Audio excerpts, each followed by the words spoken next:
ጤና ይስጥልኝ የተወደዳችሁና የተከበራችሁ ተመልካቾቻችን፣ ይህ ኢትዮ ዴስክ ሚዲያ ነው።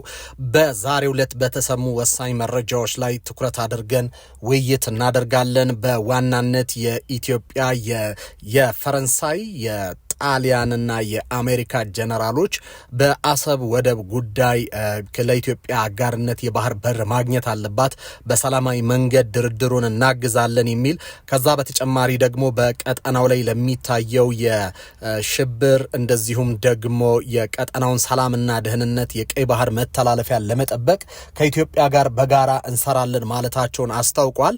ይሄ በሌላ ቋንቋ ኢትዮጵያ አሰብን ለመያዝ በምታደርገው ጥረት ላይ ድጋፍ እናደርጋለን የሚል በዲፕሎማሲ ቋንቋ የተነገረ የትብብር መልእክት ነው። ይህ ለኢትዮጵያ እጅግ በጣም ትልቅ ነው። ይህ መልእክት ደግሞ ሻዕቢያን አስደንግጧል።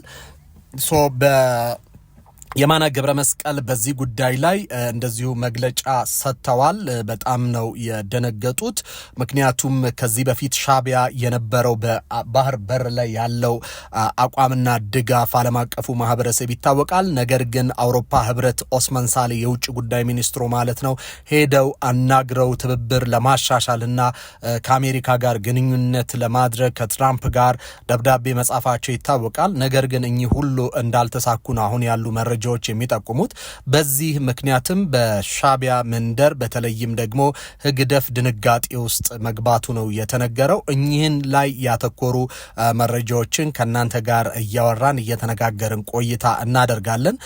ኢትዮ ዴስክ ሚዲያን ሼር፣ ሰብስክራይብ እያደረጋችሁ ቆዩልን። እንግዲህ በፊቱ ሚዲያ ስለ ኢትዮጵያ መስራታችን፣ ስለ ሀገር ጉዳይ ትኩረት ማድረጋችን፣ ከሰፈር አጀንዳ ወጥቶ በብሔራዊ ጥቅም ላይ ትኩረት አድርገን መስራታችን ያልተዋጠላቸው አካላት ነው ያዘጉብን። እንግዲህ በዛ ይሆናል የሚል ነው ትልቁ ግምታችን ያለው እዛ ላይ ነው። ነገሮችም የሚያሳዩም ይጠቁሙን ወደዛ ነው። ሌላ ደግሞ ሀገሩን የሚወድ ኢትዮጵያዊ ሁሉ ደግሞ ላይክ፣ ሼር፣ ሰብስክራይብ ለሌሎች እንዲዳረስ እያደረጋችሁ ይሄኛውም ቻናል የበፊቱ ቬነስ ከደረሰበት ታደርሱ ዘንድ በአክብሮት እጠይቃለሁ። አሁን ቀጥታ ወደ መረጃችን እንሻገር። በአሁኑ እየተሰሙ ያሉ ጉዳዮች በጣም የቀይ ባህር ላይ እየተሰሙ ያሉ ጉዳዮች ከፍተኛ እድገት እያሳዩ መሆናቸው ታውቋል። በተለይም ደግሞ በኢትዮጵያ በኩል ያሉ እድገቶች ትልቅ ደረጃ ላይ ደርሰዋል። ይህንን የሚጠቁመው በዋነኛነት የጣሊያን ጋር የተደረጉ ስምምነቶች አሉ። የባህር በርንና እንደዚሁም የቀይ ባህር ቀጠናን የመቆጣጠር ስምምነቶች ናቸው። የፈረንሳይ ወታደራዊ ኃይል እዚሁ አዲስ አበባ መጥቶ ነበረ። እንደዚሁም ደግሞ ቺፍ ኦፍ ስታፉ አዲስ አበባ በመገኘት የኢትዮጵያ የባህር በር ጥያቄ መደገፋቸው ይታወቃል።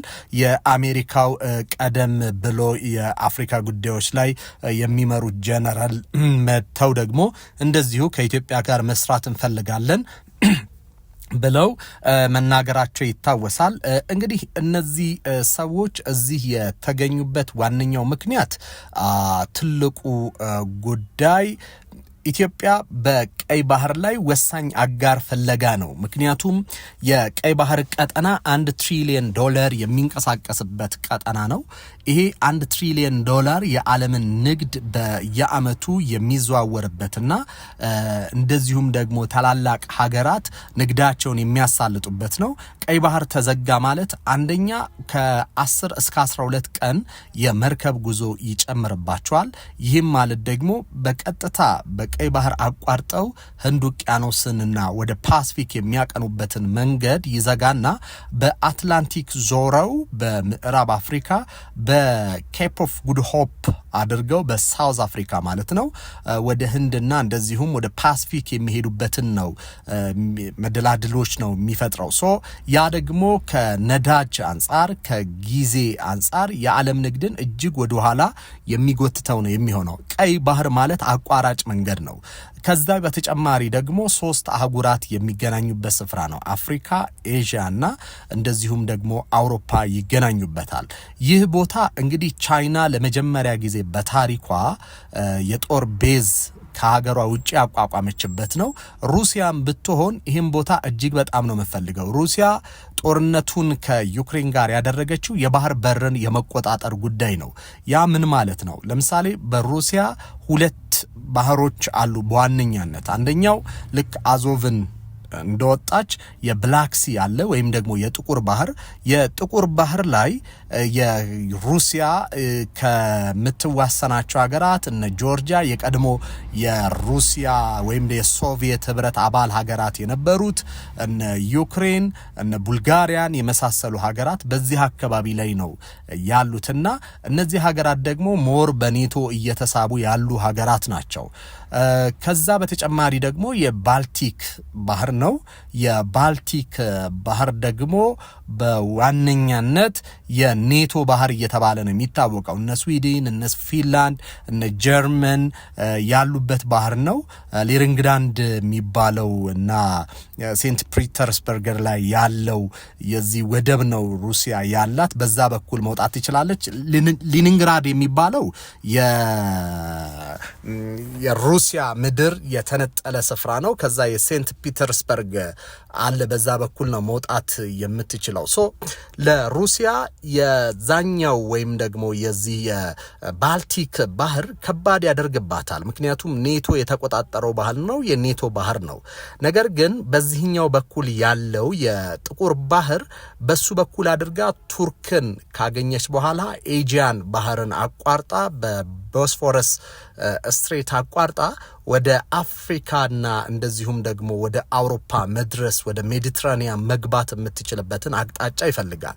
ከዛ በኋላ ነው እንግዲህ ወደ ህንድ ውቅያኖስ ማቅናት የምትችለውና ከሌላው ዓለም ጋር የምትገናኘው። ስለዚህ ሩሲያ በሱዳን ሩሲያ ከኢትዮጵያ ጋር ባላት ግንኙነት እንደዚሁ እዚያ አካባቢ ላይ ቦታ መያዝ ትፈልጋለች። ሌሎች ሀገራትም እንደዚህ አሁን ባለው የቀጠናዊ ሽኩቻና እንደዚሁም ደግሞ የእርስ በርስ ፉክክር ለዛ ነው ሀገራት አሁን ጣሊያን የመጣችው ከኢትዮጵያ ጋር ስምምነት ማድረግ የፈለገችው።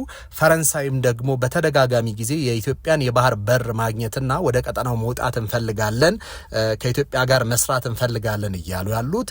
ከዛ በተጨማሪ ደግሞ አሜሪካ ራሷ በመጨረሻ መታ ከኢትዮጵያ ጋር ሽብርተኝነትን በመዋጋት እንሰራለን ያሉበት ትልቁ ምክንያት የኤርትራ መንግስት በቀጠናው ላይ የሚታመን መንግስት አይደለም። አንደኛ ግጭት ኤክስፖርት የሚያደርግ መንግስት ነው። ከዛ በተጨማሪ ደግሞ ሱዳን ውስጥ ገብቶ በሁለቱ ኃይሎች መካከል ሰላም እንደማውረድ አንደኛውን ኃይል ደግፎ እየተዋጋ ያለ መንግስት ነው። ከሁቲዎች ጋር ተጣልቷልም፣ እንደዚሁም ደግሞ በፍቅር ሰርቷል። ከኢራን ጋር ይሰራል። ከኢራን ጋር መስራቱ ደግሞ እስራኤሎቹ የሚደግፉትና እንደዚሁም ደግሞ ከጎኑ እንዲቆሙ የማያደርግ ምክንያት ነው። እንደውም እስራኤሎቹ እየተጠቃን ያለ ነው በኤርትራ በኩል ወደ ሱዳን በሚያልፉ የጦር መሳሪያዎች ናቸው። ሁቲዎች ኢራን በቀጠናው ላይ ከሁቲዎች ትሰራለች፣ ከአልሸባብ እና ከአልቃይዳ ጋር እየሰራች ነው። ከዛ በተጨማሪ ደግሞ ከኤርትራ መንግስትና አልቡርሃን አሊያንስ ፈጥረውብኛል። ስለዚህ ከቀጠናው ላይ እነዚህ ኃይሎችን ማጽዳት ብችል ሰላሚን አስጠብቃለሁ ብላ ታስባለች። የምዕራባውያንና የእስራኤል ፍላጎት ደግሞ ተቀራራቢ ነው፣ አንድ ለአንድ የሚያያዝ መሆኑ ይታወቃል። ይህንን ጉዳይ ስናነሳና ስንወስደው የኤርትራ መንግስት በቀጠናው ላይ 2 ወደብ ይዞ በተለይም ደግሞ የአሰብ ወደብን መያዙን አይደግፉትም የምዕራባውያን። ስለዚህ ለኢትዮጵያ አስረክቦ ይህንን የወደብ ኢትዮጵያ የበለጠ እንድትንቀሳቀስበት በቀጠናውና ሰላምና ጸጥታን እንድታሰፍን ይፈልጋሉ። ምክንያቱም ንግዳቸው ተጎዳ ማለት የነዚህ ሀገራት እጅግ አደጋ ላይ ነው የሚወድቁት። እንዴት የሚለውን ላብራራው። አንደኛ የአረብ ነዳጅ 80% የሚሆነው ከዚያ አካባቢ ነው የሚወጣው።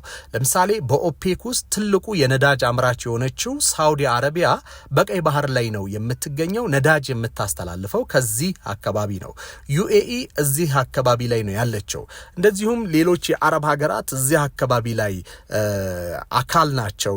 ጆርዳንን ዮርዳኖስን ጨምሮ የዚህ የባህር አካሉ አንድ አካል ናቸው እና ይጋሩታል። አረብ ሀገሮቹ ይጋሩታል። እንደውም ቀይ ባህርን ከዚህ ቀደም በነበረው የአረብ ብሔርተኝነት አረባይዜ ኦፕሬሽን ኦፍ ዘ ሬድ ሲ ተብሎ እንቅስቃሴ ፖለቲካል እንቅስቃሴ ሁሉ ነበረ ከአረብ ሀገራት ውጭ ያሉትን የማቀብና በአረብ ፍላጎት ላይ ያለውን ሀገር ብቻ ቀይ ባህር ላይ እንዲወጣ የመፍቀድ ኢትዮጵያ የዚህ ተጎጂ ሆናለች።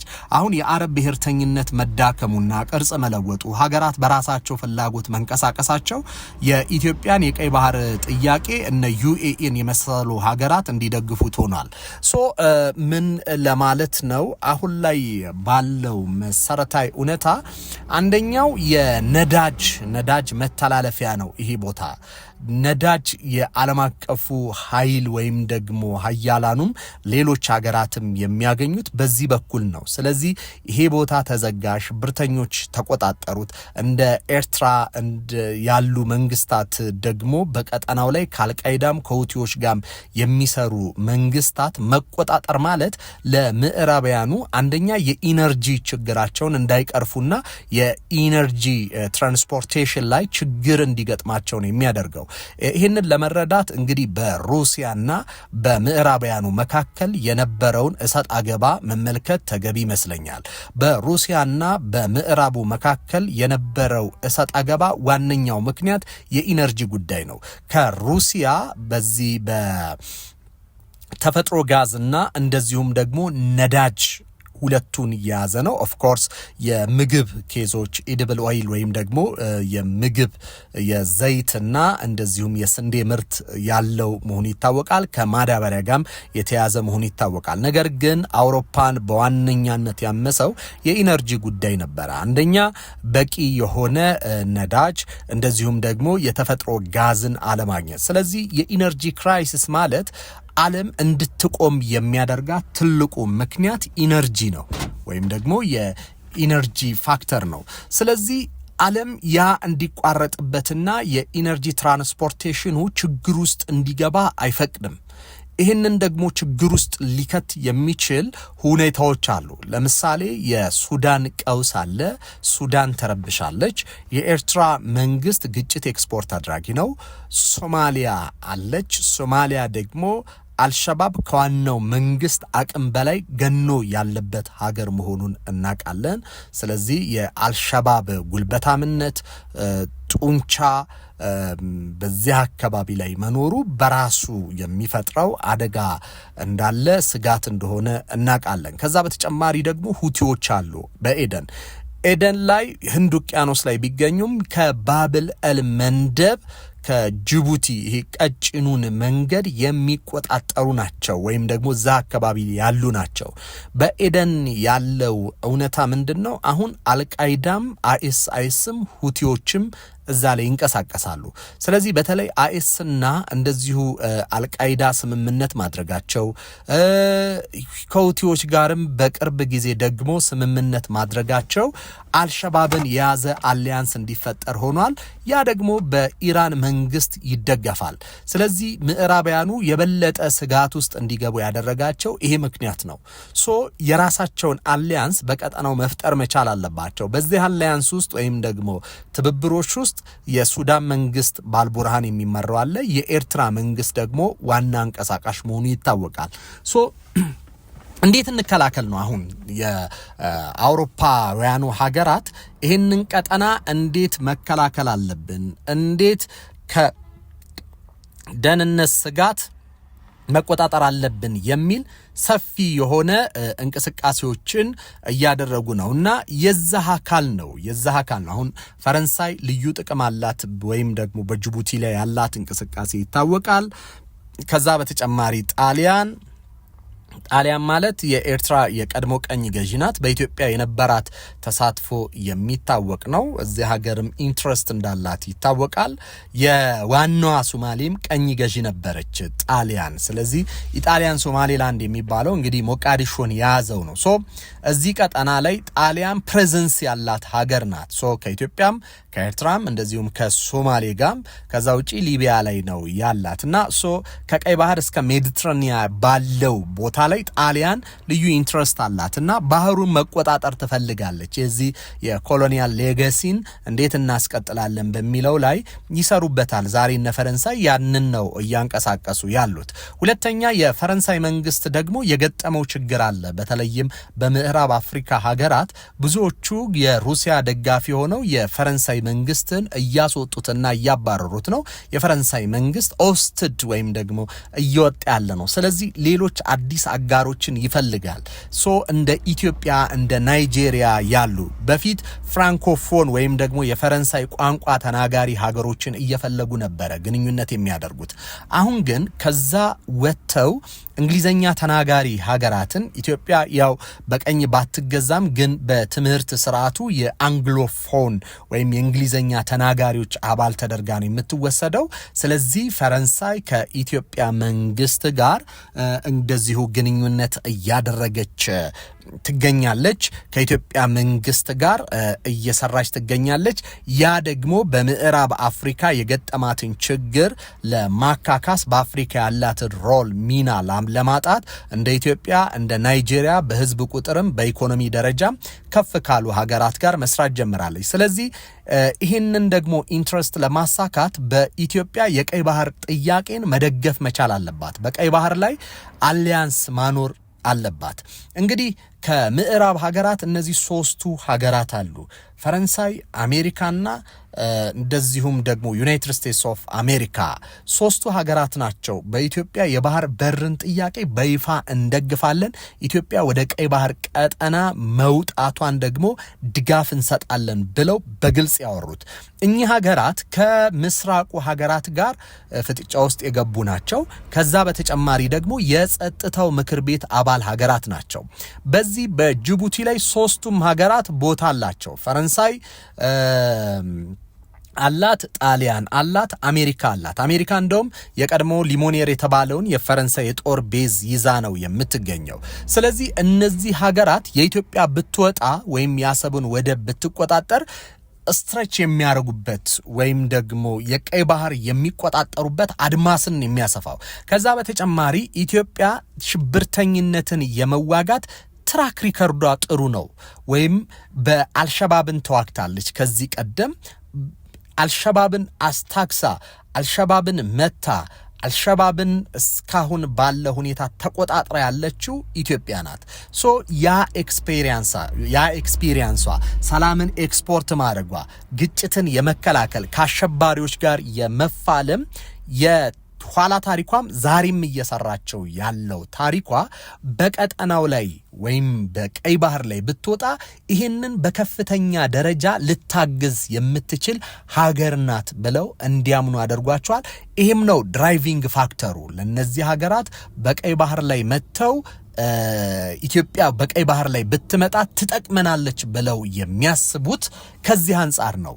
ምክንያቱም አሁን ሶማሊያ ውስጥ ከአልሸባብ በተጨማሪ አልቃይዳ እየተንቀሳቀሰ ነው። ከዚህ በፊት አልቃይዳና አይኤስ በሶሪያ ውጊያ ላይ ነበሩ። በኢራቅ ውስጥ እርስ በርስ ግጭት ውስጥ መግባታቸው ይታወቃል። አሁን ግን እነዚህ አሸባሪ ድርጅቶች ራሳቸውን አርቀው በጋራ እየሰሩ ነው። አልሸባብ የአልቃይዳ አንድ አካል መሆኑ ይታወቃል። አሁን ባለው ሁኔታ ግን አይኤስ ኢቨን ኢትዮጵያን ተሳትፈውበታል። በጣም በሚያሳዝን ሁኔታ ኢትዮጵያን ሁሉ የአይኤስ አባል ሆነው አሜሪካ ጥቃት እየሰነዘረች ነው። ሌሎች ያደጉ ሀገራትም ጥቃት እየሰነዘሩ ነው። ስለዚህ እነዚህ ሀገራት አንድ የባህር መተላለፊያው ላይ ስጋት አላቸው። ሁለት መንግስታት ስፖንሰር ያደርጓቸዋል። ኢራን ስፖንሰር ታደርጋቸዋለች። የኤርትራ መንግስት ደግሞ ስፖንሰር እያደረጋቸው መሆኑ ይታወቃል።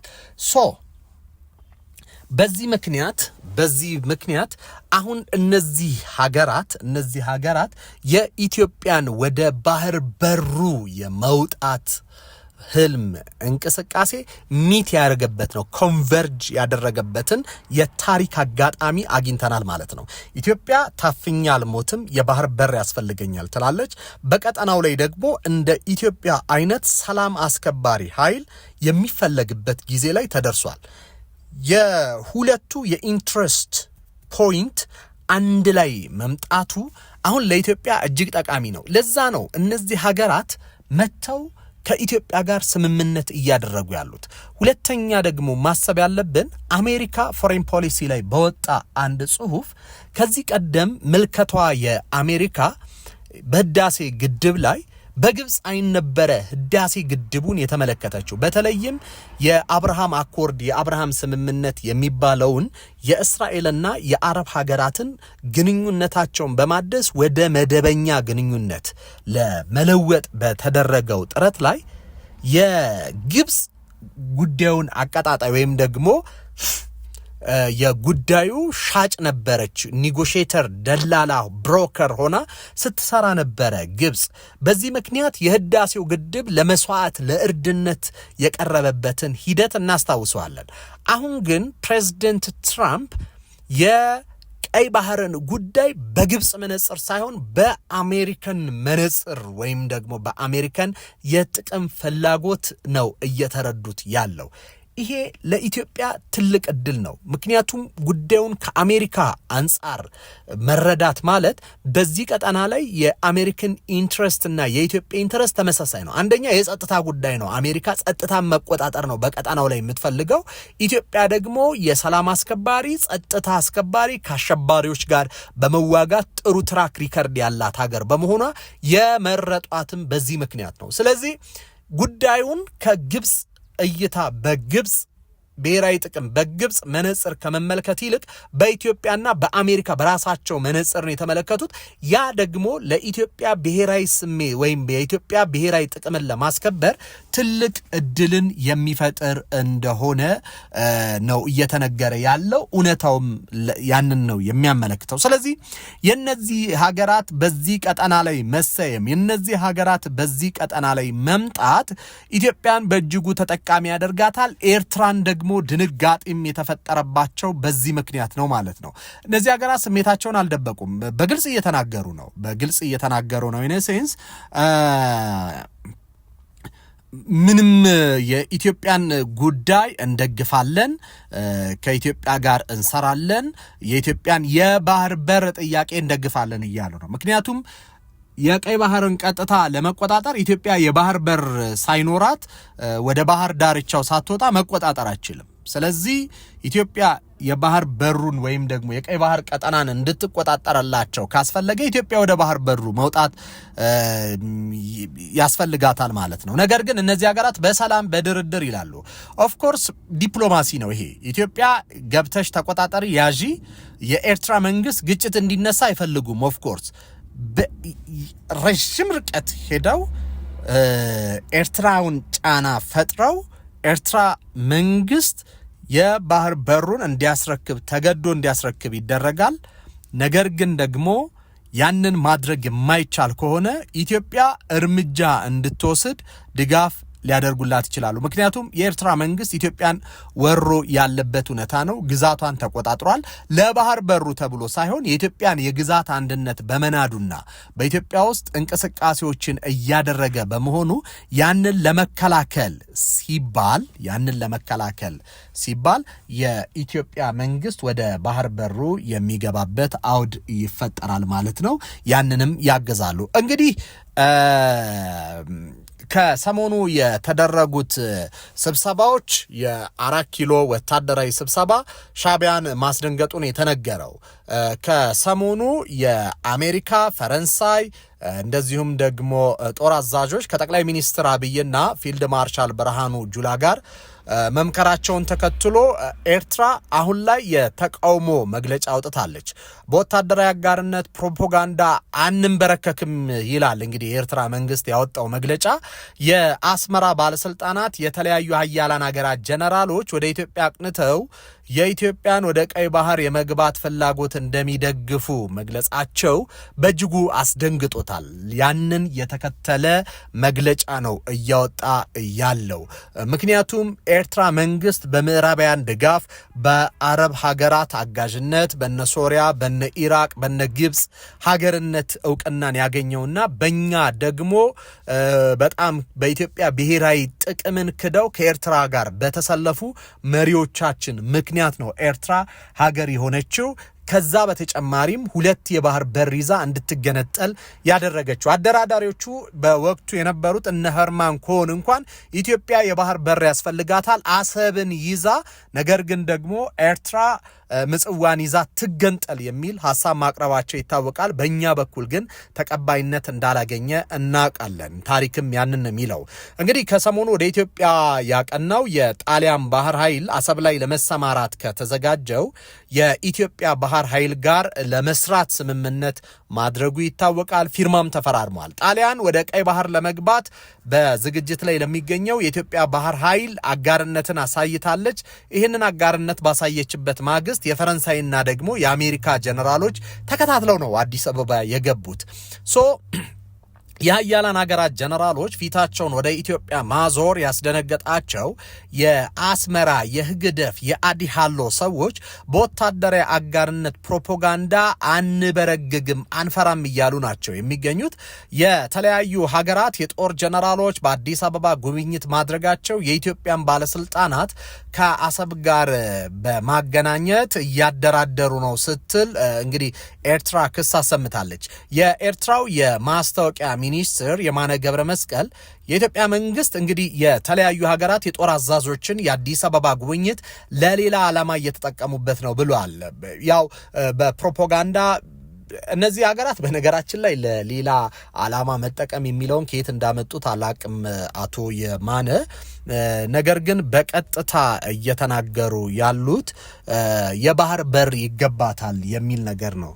በቀጥታ እያሰፈሩ ያሉት ኢትዮጵያ የባህር በር ይገባታል የሚል ነገር ነው እያሰፈሩ ያሉት። ስለዚህ ይህንን ጥያቄ ለምን ለሌላ ዓላማ እያሉ እንደሆነ ግልጽ አይደለም። ይህንን ደግሞ በተመለከተ እየተናገሩ ያሉበት አውድ እና የሚያሰሙት ንግግር ግልጽ አይደለም። በቀጥታ እየተናገሩ ነው። እነዚህ ሀገራት በቀጥታ ንግግር እያሰሙ ነው። በቀጥታ ኢትዮጵያ የባህር በር ያስፈልጋታል፣ ያንን እንደግፋለን እያሉ ነውና የትኛውም የኢትዮጵያ መንግስት አካል ወይም ደግሞ የኢትዮጵያ መንግስትን ሀገሩን የሚወድ ኢትዮጵያዊ ለሌላ ዓላማ አልተጠቀመውም። በሚዲያ ያለንም ሰዎች ለሌላ ዓላማ አልተጠቀምነውም። ሰዎቹ ያሉትን ነው ያልነው። እሳቸው ለሌላ ዓላማ ተጠቅመዋል እያሉ ነው እየከሰሱ ያሉት። የማነ በጉዳዩ ላይ እንግዲህ በኤክስ ገጻቸው ላይ ነው ያሰፈሩት። ኢትዮጵያ የውጭ ሀገራት ጦር አዛዦችን ጉብኝት ከባህር በር ጥያቄ ጋር አያይዟለች ነው ያሉት። ኦፍኮርስ ተያይዟል እኮ አሁን የተያዘም ጉዳይ ነው። እንደግፋለን ብለዋል። የኢትዮጵያን የባህር በር ጥያቄ እነዚህ ሀገራት አያይዘዋል። እነሱ ጸጥታን ይፈልጋሉ፣ ኢትዮጵያ ደግሞ በቀጠናው ላይ የባህር በር እንዲኖራት እንደግፋለን ብለዋል። ይሄ ጊቭ ኤንድ ቴክ ነው፣ የዲፕሎማሲ ነው። ትደራደራለህ፣ ዲል ታደርጋለህ። እነሱ የባህር በርን ድጋፍ ያደርጉልናል፣ እኛ ደግሞ በባህር በሩን ካገኘን በኋላ ጸጥታን እንቆጣጠራለን። በሶማሊያ የተደረገው ይሄ ነው። ዲል ተደርጎ ነው በሶማሊያ የተገባው። እነሱ የኢትዮጵያን ጦር ሊደግፉ፣ እኛ ደግሞ ሶማሌ ውስጥ ገብተን ጸጥታችንን ልናስከብር። ምክንያቱም በዛ ጊዜ አልሸባብ ከዛ ቀደም በነበረው እስላማዊ ፍርድ ቤቶች ነበረ ለኢትዮጵያ ላይ ጂሃድ አውጃለሁ አለ። ያንን ተቃውሞ የኢትዮጵያ መንግስት ገባ። የአሜሪካ ድጋፍ አጋርነት ነበረው። አሁን የቀይ ባህርም ይቅርታ ከዚህ የተለየ አይደለም፣ ተመሳሳይ ነገር ነውና ራስን ማሙኘት ካልሆነ በስተቀር የማነ አስተያየት ትንሽ አስቂኝ ነው። ኢትዮጵያ ወታደራዊ ግንኙነትን ከባህር በር አያይዛለች ብለው ኮንነዋል። የውጭ ወታደራዊ አዛዦች በአዲስ አበባ ያደረጉ ጉብኝት መደበኛና የተለመደ ነው ሲሉን የከሰሱት መደበኛ አይደለም አቶ የማነ። የተደረገው ጉብኝት ወታደራዊ ነው። የቀይ ባህርን ጉዳይ ኢትዮጵያ ባህር በር ማግኘት አለባት በሚል ቀጥታ ስቴት አድርጓል አመራሮቹ። ፈረንሳይ መንግስት በቀጥታ ኢትዮጵያ የባህር በር ማግኘት አለባት፣ አሜሪካም ጣሊያንም ብለዋል። መደበኛ አይደለም፣ ከመደበኛነት ያለፈ ነው። በቀጠናው ላይ ሽብርተኝነትን ለመቆጣጠር በጋራ እንሰራለን ሲሉ ነው ያሳወቁት። እንግዲህ የማነ ክስ ባቀረቡበት ጽሁፋቸው የኢትዮጵያ መንግስት ወታደራዊ ግንኙነቶችን የባህር በር ለማግኘት ከሚደረግ ጥረት ጋር ግልጽ ድጋፍ እንዳገኘ አድርጎ እያቀረበ ነው የሚሉት እሳቸው። ልክ ነው፣ ግልጽ ድጋፍ አግኝቷል የኢትዮጵያ መንግስት። ለዛ ነው ጉዳዩን አጀንዳውን ያልተወው የኢትዮጵያ መንግስት። ለዛ ነው ይህንን ከእንትን ጋር እናያይዘው የሶማሌላንዱን ጉዳይ ጋር እናያይዘው። የሶማሌላንዱን ጉዳይ በተመለከተ ለምሳሌ አሜሪካ ወጥታ በግልጽ ተቃውማለች። የአፍሪካ ህብረት ወጥቶ በግልጽ ተቃውሟል። የአውሮፓ ህብረት በግልጽ ተቃውሟል። የኢትዮጵያ ለሶማሌላንድ እውቅና መስጠት የለባትም የሚል ግልጽ ተቃውሞ ማቅረባቸው የሚታወስ ነው። ምክንያቱም የዚህ የመገንጠል ስጋት ያለባቸው ሀገራት ናቸው። በአፍሪካ ብዙ ሀገራት አሉ። የአፍሪካ ህብረት ኮንሰርን ያደርገዋል። ለምሳሌ በማሊ የዚህ የማሊ ላይ ቲዋረግ የሚባል የአማጺ ቡድን አለ። መገንጠል ይፈልጋል። እንደውም ከኢትዮጵያን የመጣ ነው ይላሉ። ከዛ በተጨማሪ ከቲዋረግ ውጪ የምዕራብ ሳራይ ጉዳይ ሞሮኮን ያስጨንቃታል። ጋናን የቶጎላ አንድ ጥያቄ አለ። በናይጄሪያ የባያፍራ ጥያቄ እንዴት ታፍኖ እንደቀረ ይታወቃል። በካሜሮን የእንግሊዘኛና የፈረንሳይኛ ተናጋሪዎች ጸብ አለ። በተለይም ደግሞ የእንግሊዘኛ ተናጋሪዎች መገንጠል እንፈልጋለን የሚል ጥያቄ በተደጋጋሚ ጊዜ ያቀርባሉ። በአፍሪካ ውስጥ ይሄ ችግር አለ። በጀርመን የባቫሪያን ጥያቄ አለ። በስፔን የካታሎን ጥያቄ አለ። የቫሌንሺያዎች ተመሳሳይ ጥያቄ ያነሳሉ። እንደዚሁም ደግሞ በቤልጅየም የፍሌሚሾችና የዋሎኖች ጥያቄ አለ። ዓለም የመገንጠልን ጥያቄ አያይዞ ለምሳሌ በቻይና በራሷ የታይዋን ጥያቄ አለባት። ቻይና የዋን ፖሊሲ ስቴት ናት፣ ወይም ደግሞ ታይዋን የቻይና አካል ናት ብሎ ላላመነ አካል የውጭ ግንኙነትና ዲፕሎማሲ አታካሂድም። ስለዚህ የቻይና መንግስት ይሄ ያስፈራዋል። በዚህ ምክንያት ተቃውመዋል። የኢትዮጵያን የባህር በር ጥያቄ ከሶማሊያ ጋር በእውቅና መሰጠት የለበትም በሚል ተቃውሞ ማሰማታቸው የቅርብ ጊዜ ትዝታችን ነው። ፕሬሸሩም በጣም ከባድ ነበር በኢትዮጵያ መንግስት ላይ የመጣው ነገር። ግን አሁን የአሰብን የባህር በር ጥያቄ ስታነሳ ኢትዮጵያ ማን ነው የተቃወመው? የትኛው ሀገር ነው የተቃወመው? ድጋፍ እኮ ነው እየተቸረ ያለው። የባህር በር ማግኘቷን እንደግፋለን እየተባለ ነው ያለው። የአምባሳደር ማሲንጋ በተለያዩ የመንግስት ሚዲያዎች ላይ የመጡ ድጋፍ ሰጥቷል። የኢትዮጵያ የባህር በር ማግኘትን ጥያቄ እንደግፋለን ብለዋል። ፈረንሳይ አምባሳደር በኢትዮጵያ ይህንን የመንግስታቸው አቋም መሆኑን አንጸባርቋል በይፋ ፐብሊክ ሚዲያ ላይ ወጥተው። ጣሊያን በተመሳሳይ እንደውም ፈረንሳይ የባህር ኃይሉን እያሰለጠነች ነው። ጣሊያን ይህን ድጋፍ አድርገዋለች። ከዛ በተጨማሪ ደግሞ ዩናይትድ ስቴትስ አሁን ይህን ጥያቄ ተከትላ ይህንኑ ጥያቄ ላይ ለመስራት እንቅስቃሴ እያደረገች ነው። ይሄ ብቻ አይደለም።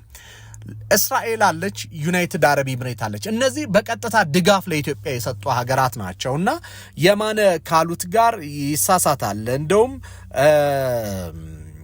የማነ አክለው ምን አሉ? ከባለቤቶቹ በላይ አዋቂ የሆነው የጣሊያን የባህር ኃይል የአሜሪካ ጦር የአፍሪካ አዛዥ ጀነራልና የፈረንሳይ ወታደራዊ አዛዦች በአዲስ አበባ ያደረጉት ጉብኝት ስለ ባህር በር አይደለም ነው ማለት እንግዲህ ከኛ በላይ አዋቂ ሆነው ማለት ነው። እና የጣሊያን የባህር ኃይል የአሜሪካ ጦር የአፍሪካ አዛዥ ጀነራልና የፈረንሳይ ወታደራዊ አዛዦች በአዲስ አበባ ያደረጉት ግንኙነት ይላሉ።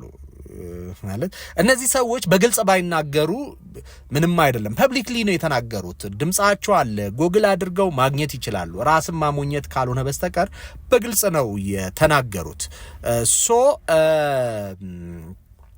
የኢትዮጵያ መንግስት ይህንን ሲያወጣ ለምሳሌ ድጋፍ ወይም ደግሞ ዋሽቷል ብለው ካሰቡ ቀጥታ እኮ ነው የሚያወጡት። እነሱ የውሸት ላይ ያላቸውን አቋም ይታወቃል። የኢትዮጵያ መንግስት ዋሽቷል እንደዚህ አለ ብሎ ካሰቡ ኢሚዲየትሊ የተወያየ ነው በዚህ ጉዳይ ነው ይላሉ።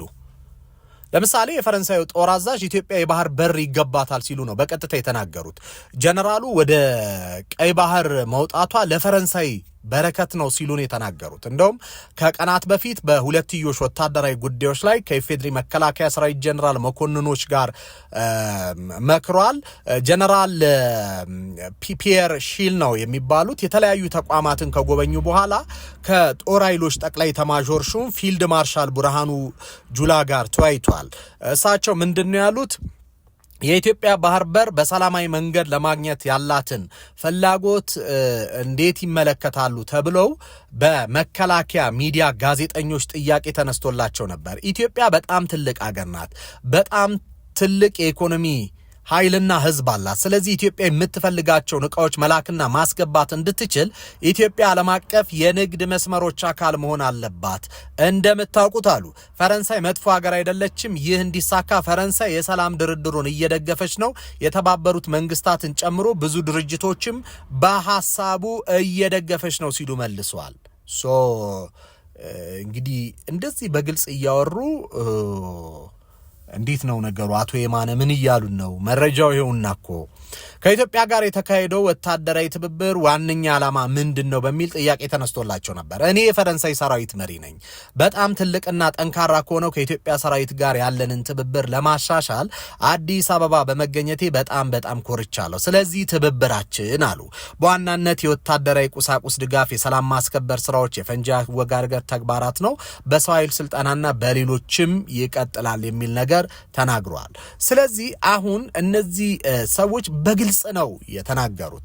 በቀጠናው ላይ ሽብርተኝነትን ለመቆጣጠር ኢትዮጵያ የባህር በር እንግዲህ የተባበሩት መንግስታት ድርጅትንም እናስተባብራለን ነው። ምናልባት ትራምፕ ደግሞ ካላቸው ልምድ ኤርትራን ስጪ ብለው ሊያስገድዱ ይችላሉ። የኢሳያስ መንግስትም ደግሞ በሰላም በድርድር እምቢ የሚል ከሆነ ተገዶ የሚሰጥበት አግባብ ሊፈጠር ይችላል ማለት ነው። የተወደዳችሁ ተመልካቾቼ የዛሬን ዝግጅቴን እዚህ ላይ አበቃው። ስለተከታተላችሁን እጅግ በጣም አድርጌ አመሰግናለሁ። ላይክ፣ ሼር እና ሰብስክራይብ ለሌሎች እንዲዳረስ ማድረጋችሁ አይዘንጋ። በያላችሁበት ጥሩ ጊዜ ይሁንላችሁ።